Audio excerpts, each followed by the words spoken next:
To a'udhu billahi minash shaitanir rajim. Bismillahir rahmanir rahim. Ya al'ummar Najeriya, birni da ƙauye, kudu da arewa, maza da mata, muna ƙara yi wa kowa ban gajiya akan wannan zaɓe da ya gabata, kuma muna ƙara kira ga al'ummar Najeriya, musamman 'yan jam'iyyar mu ta APC, da su fito a wannan gabar karo na biyu na zaben gwamnoni tare da 'yan majalisu na jiha waɗanda za a kaɗa ƙuri'a insha Allah ranar Asabar nan mai zuwa. Musamman a nan jihar Kano, ina kira ga 'yan jam'iyya, ina ƙara kira ga 'yan jam'iyya tare da duk wani mai mukami na gwamnati, tun daga kamsila, SA, kwamishina, darakta da duk wani firastatin na gwamnati. Wajibinka ne ka fito bakin akwatinka a wannan Asabar ɗin mai zuwa insha Allah. Ba kuma iya fitowa ba, kawai ka tabbatar da ka kare mutuncin wannan akwatu, saboda wannan gabar da muka zo insha Allah muna kiran wannan zaben mutuncinka akwatinka, girmanka akwatinka. Kare darajar akwatinka shine kare darajar ka, kuma kare darajar wannan jam'iyya, kare darajar wannan gwamnati. Saboda haka muna fatan 'yan jam'iyya za mu fito birninmu da ƙauye, kwanmu da ƙwarƙwatanmu don mu kaɗa wa Malam Nasiru Yusuf Gawuna ya zama gwamnan jihar Kano insha Allahu ranar Asabar mai zuwa. Wancan karar mun yi magana akan Malam Bola Ahmed Tinubu.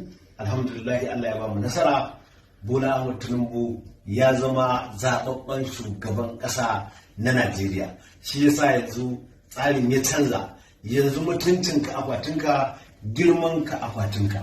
Saboda haka muna kira da duk wani mai hannu, mai yarda, mai rike da wani mukami na gwamnati ko kuma memba na jam'iyyar APC, lallai 6:30 zuwa 7 ta masa a bakin akwatu domin dangwala ƙuri'a, musamman a nan jihar Kano. Nasiru Yusuf Gawuna shi ne ɗan takara tare da Murtala Sadangaro da kuma 'yan majalisu na jiha wanda muke fatan insha Allah ranar Asabar za su riga wanda zai zama zaɓaɓɓen gwamna na jihar Kano insha Allah.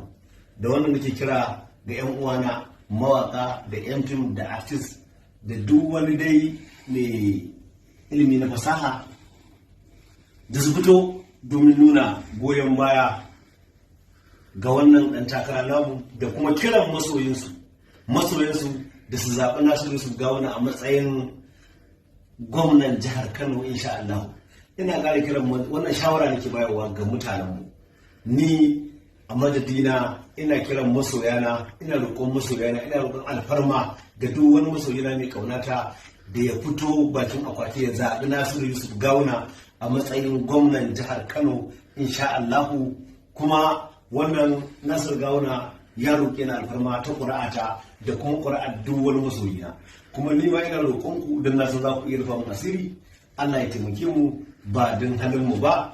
Kuma da wannan nake ƙara faɗa, wancan karan mun yi maganar Bola Ahmed Tinubu. Alhamdulillahi, yau ga Malam Bola Ahmed Tinubu ya zama zaɓaɓɓen shugaban ƙasar Najeriya. To kamar haka insha Allahu ranar Asabar mai zuwa kafin 12:30 Nasiru Yusuf Gawuna ya zama zaɓaɓɓen gwamnan jihar Kano insha Allahu. Kamar yadda muka faɗa wancan karan muka ce Bola Ahmed Tinubu zai zama, abinda muka gani yanayin siyasa muka gani, kuma yanzu ma haka muka gani yanayin jihar Kano ya nuna ga zaɓin jihar Kano, ga wanda mutanen jihar Kano suke so. Saboda ka APC dai insha Allahu duk wanda ya fito ya dangwala mai APC. Na gode, ina fatan za a yi wannan zaɓen ma lafiya, a gama lafiya, a rantsar da Nasiru Yusuf Gawuna a matsayin gwamnan jihar Kano tare da Murtala Sadangaro a matsayin mataimakinsa da kuma 'yan majalisunmu na APC. Na gode, naku shugaban ƙasa na 13 kuma ɗan gidan Bola Ahmed Tinubu. Wassalamu alaikum.